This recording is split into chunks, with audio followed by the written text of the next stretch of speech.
Là, on va donner un peu la parole à la salle si vous avez quelques questions. Alors, soit vous pouvez réagir à cette présentation, soit vous pouvez nous faire un retour d'expérience par rapport à ce qu'on vous a demandé hier soir, c'est-à-dire si vous avez des propres exemples dans votre vie professionnelle ou personnelle de sérendipité. N'oubliez pas de vous présenter avant de poser une question. Merci.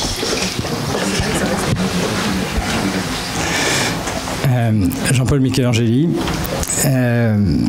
J'ai été frappé par la différence qu'il y a entre les définitions que vous nous avez données au départ, qui figurent dans les dictionnaires, de la sérendipité, qui est présentée davantage comme une capacité en quelque sorte, et ce que vous nous avez montré, qui est en fait plus factuel.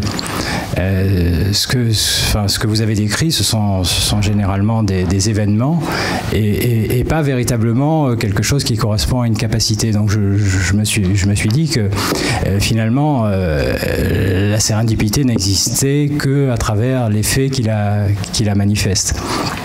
Et je me suis dit aussi que ces contours devaient être assez difficiles à cerner parce que, par exemple, dans l'image que vous nous avez donnée des définitions de Umberto Eco, il définit un moment, je crois qu'il appelle ça la méta-abduction, et il prend comme exemple Newton. Newton, pour moi, c'est pas vraiment un exemple de sérendipité, parce que Newton, quand on lui demandait comment il a découvert la loi de la gravitation universelle, il répondait en y pensant toujours. Donc il y a eu un fait déclenchant, mais c'est pas un hasard. C'était écrit depuis très longtemps qu'il allait trouver quelque chose comme ça. Il y a eu juste un fait déclenchant. Et puis alors les exemples de sérendipité, je ne vais pas parler à titre personnel, mais il me semble que l'exemple parfait de la sérendipité, c'est l'amour, parce que quand on le cherche, on ne le trouve pas, et quand on le trouve, généralement, on ne sait pas en train de le chercher.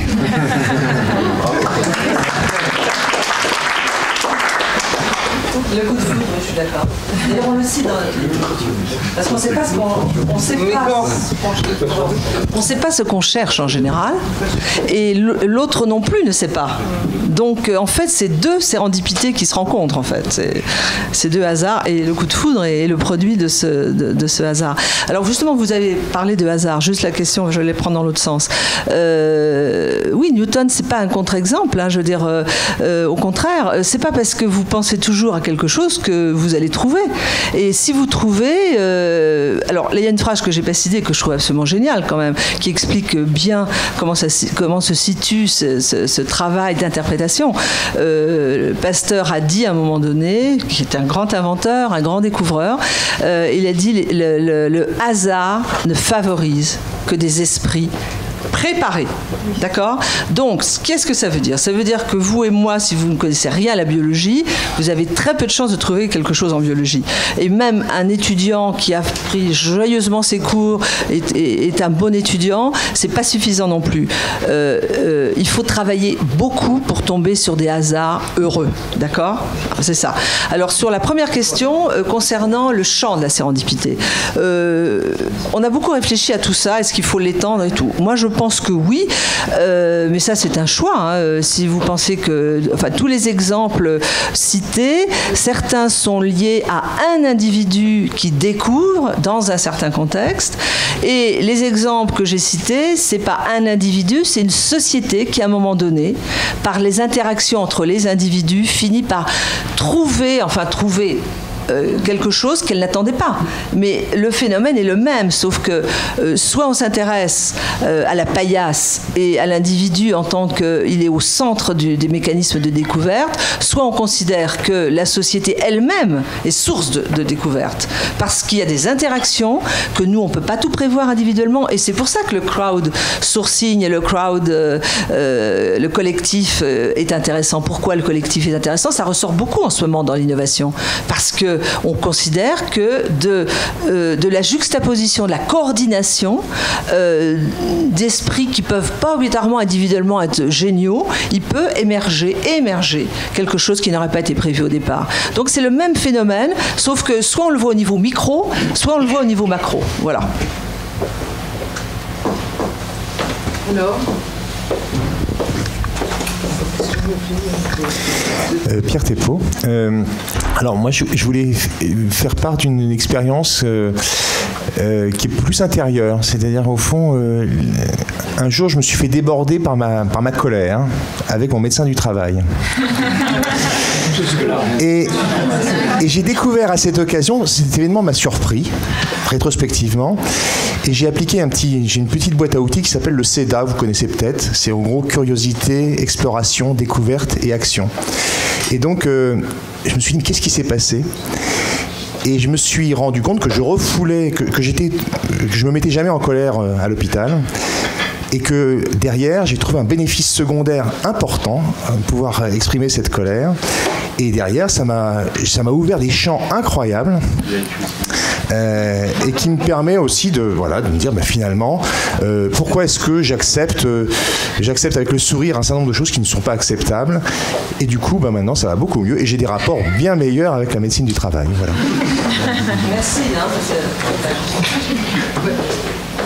Moi, j'avais une question, Alice Jaffray, par rapport à votre dernier exemple sur l'île de Pâques.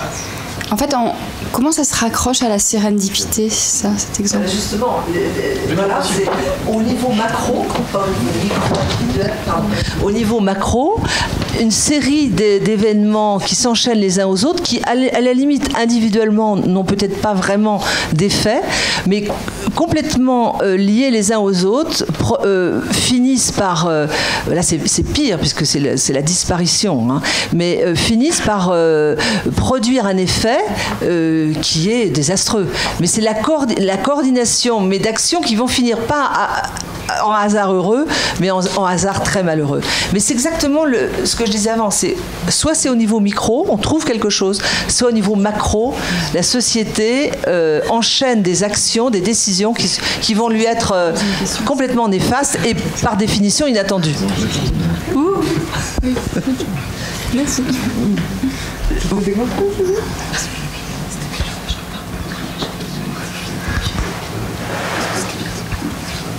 Non, c'est une simple réflexion. Le GRAPH, c'est un groupe de recherche et d'application. On en a parlé hier.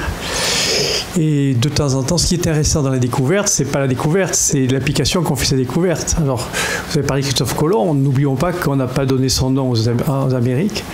Mais on l'a donné à un autre Italien. Il était de Florence, certes, parce que lui, il avait compris qu'on avait découvert un nouveau monde. Et qu'il y a quand même une réflexion à avoir entre le moment où on a une idée et une réflexion. Il a fait une découverte.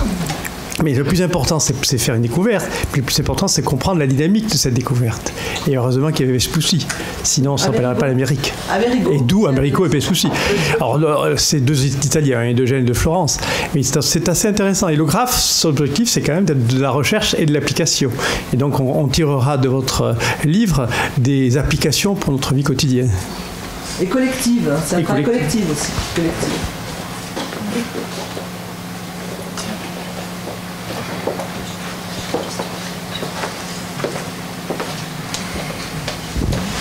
Je vais vous demander si est-ce que vous pensez qu'à l'époque donc Dominique Perrier, CHU de Rouen, si l'époque actuelle favorise ou au contraire contredit la sérendipité. On parlait de rencontres amoureuses tout à l'heure. Bon, aujourd'hui on essaie de les planifier sur Internet avec des critères, etc.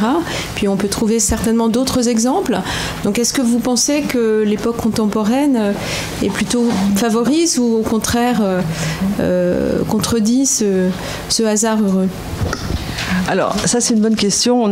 On a été, enfin, Fernando et moi-même, on a été, bien qu'au départ c'était pas vraiment notre but, là aussi, sollicité, alors pas du tout dans le milieu de la recherche. On était tous les deux des chercheurs, mais visiblement ça n'intéressait pas vraiment nos institutions de recherche.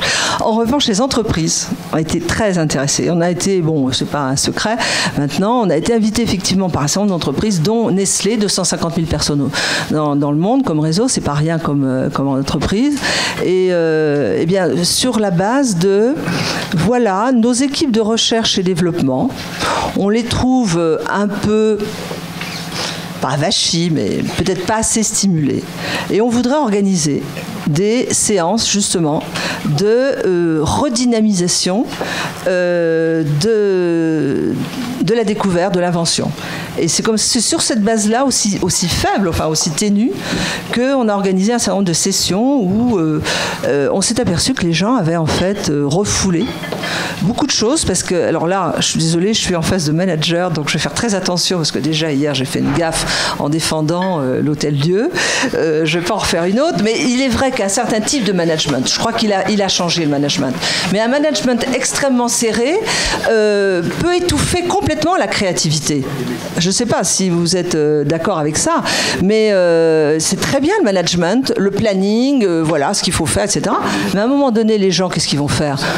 Ils vont se soumettre au planning et ils vont assécher en fait toute la capacité d'inventivité, de créativité qui se trouve au quotidien en fait.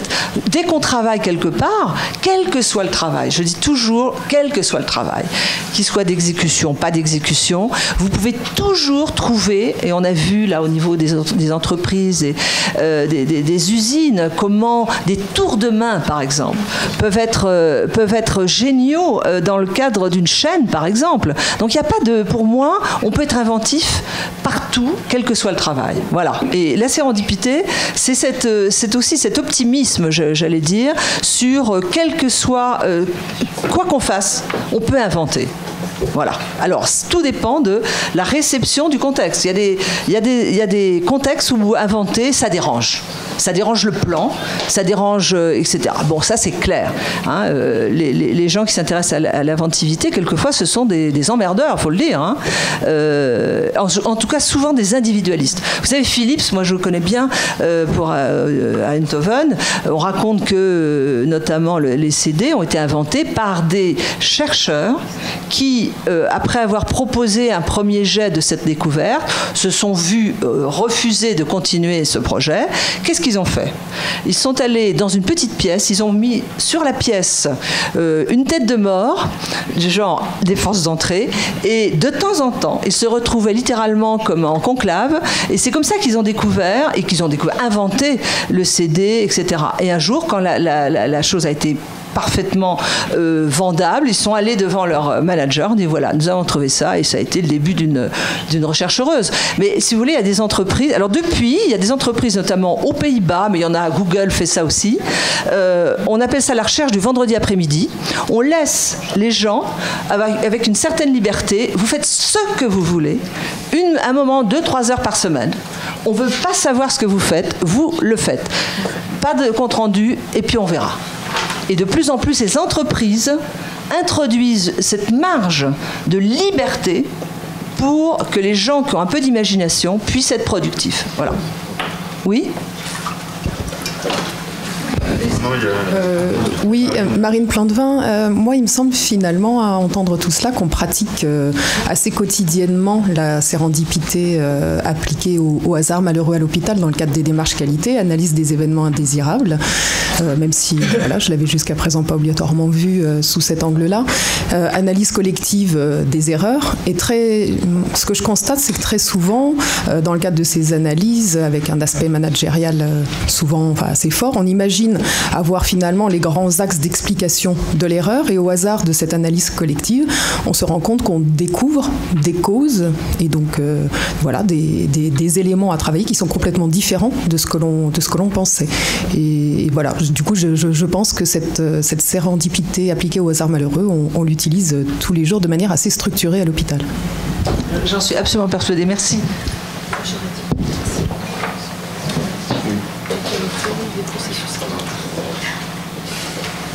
Juste une question pour faire un lien avec ce qu'on a entendu hier, et notamment la présentation d'Arnaud Groff. Est-ce que finalement, ça fabrique à innovation, c'est pas une forme d'institutionnalisation de la sérendipité, tout simplement ?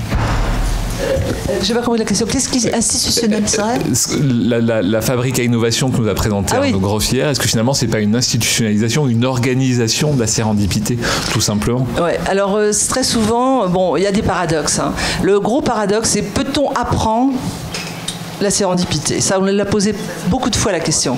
Ben non. Par définition, on ne peut pas vous apprendre l'invention parce qu'on peut vous apprendre des contextes. On en a écrit là, à la fin de notre livre, des sortes de recommandations. Sortez de votre chemin, essayez de penser autrement, etc. Enfin, tous ces conseils. Là, dans ce qu'il nous présentait hier, on l'organise. On l'organise. Oui, mais c'est déjà pas mal. Mais c'est sûr que... Hors micro. Pas de dialogue. Au micro, je vais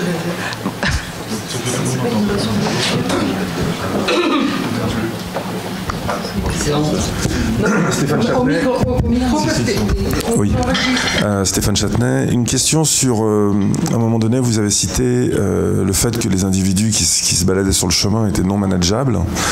Donc ça me ramène à la notion de Nestlé qui est un peu surprenante, même si par rapport à certaines innovations qui sont bien connues comme Nespresso, il se trouve que le directeur général de Nestlé avait mis complètement de côté ses équipes de R&D sur Nespresso. Enfin, on connaît bien le cas. Donc ça a pu se développer, mais en standalone business, enfin, de côté. La question que je veux vous poser, c'est est-ce que vous avez fait un rapport entre sérendipité et des types de cognition un peu particulières chez les individus, justement, qui, de l'observation, passent à l'idée, à la méthode? Est-ce que vous avez mis en rapport avec des types de cognition particuliers ou pas du tout? Non, ça aussi c'est une autre question, mais bon. Par exemple, Poincaré, qui est grand mathématicien, c'était quelqu'un qui était très intéressé, pas seulement par les mathématiques, mais par la façon dont il découvrait un certain nombre d'hypothèses, de démonstrations, etc. Et il a accepté, il y avait un congrès des psychologues, je crois que c'était en 1901 ou 1905 à Paris, et les psychologues lui ont demandé, un grand congrès mondial, très connu cet épisode, et ils ont demandé à Poincaré de venir exposer comment il pensait qu'il avait découvert une série de fonctions fuchsiennes, enfin, notamment, bon, il disait sur le quai de la gare de 40 ans, etc. Et il a élaboré un peu, il appelait ça « mes illuminations subites ». Illumination subite. Et cette idée qu'à un moment donné, il y a des connexions qui se font un peu, alors là je suis trop prétentieuse, mais qui se font un peu à l'insu, on va dire, de celui qui les fait. C'est pour ça que le sommeil, par exemple, on a un certain nombre de découvertes par sérendipité qui ont été faites pendant le sommeil. C'est-à-dire que quelqu'un qui travaille beaucoup sur un thème, à un moment donné, les choses vont se mettre en place par relaxation, je ne sais pas. Enfin, il y a un certain nombre de phénomènes. Et une émergence qui, à mon avis, n'est pas maîtrisée, n'est pas consciente, on va dire, va surgir et permettre de... C'est comme un puzzle. C'est la pièce manquante, si vous voulez, qui va permettre de faire quelque chose de cette gigantesque ce réseau qui n'est pas vraiment connecté. Vous voyez, il y a une connexion qui va se faire à un moment donné. Une dernière question avant la pause.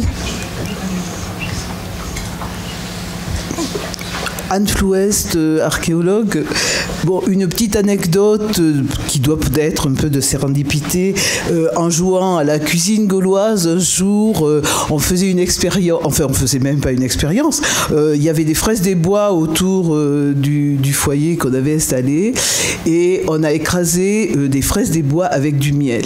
Et là, du miel liquide de toutes fleurs, enfin quelque chose de banal. Et là, oh surprise, c'est le goût extraordinaire de la fraise tagada, mais naturelle. Alors c'est un exemple de sérendipité que vous pouvez appliquer avec tous les enfants qui adorent la fraise tagada. Vous écrasez, donc on l'a baptisé la fraise tagadix évidemment. Et donc, voilà une petite anecdote archéologique. Bon, nous allons pouvoir revenir sur des questions après la dernière intervention.